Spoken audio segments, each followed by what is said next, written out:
સુરત શહેરમાં ઘણા સમયથી શ્રમિક વિસ્તારોમાં વગર ડિગ્રીએ અને બનાવટી ડિગ્રી મેળવીને દવાખાનાઓ ખોલી લોકોના જીવન સાથે ચેડા કરતા નકલી ડોક્ટરો શોધી કાઢવાનું ખાસ અભિયાન શરૂ કર્યું છે, જે અંતર્ગત ભેસ્તાન પોલીસ દ્વારા પોલીસ માણસોની અલગ અલગ ટીમ બનાવી દરેક જગ્યાએ ડમી પેશન્ટો મોકલી ખાતરી તપાસ કરાવતા હતા.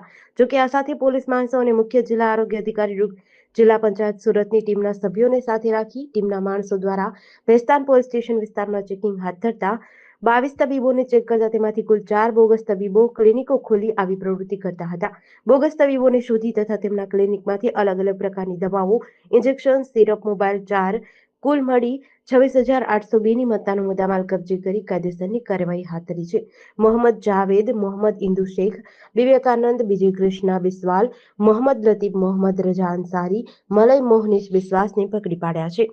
પકડાયેલા તમામ આરોપીઓ પાસે જાણવાનો પ્રયાસ કરતા 15 વર્ષથી તેઓ સુરત ખાતે આ પ્રકારે બોગસ ડોક્ટર બનીને પ્રેક્ટિસ કરતા હોવાનું સામે આવ્યું છે. પોલીસે તમામ વિરુદ્ધ કાયદેસરની કાર્યવાહી હાથ ધરી છે. જીડીસી ન્યૂઝ સાથે સુનિલ ગાજાવાલા, સુરત.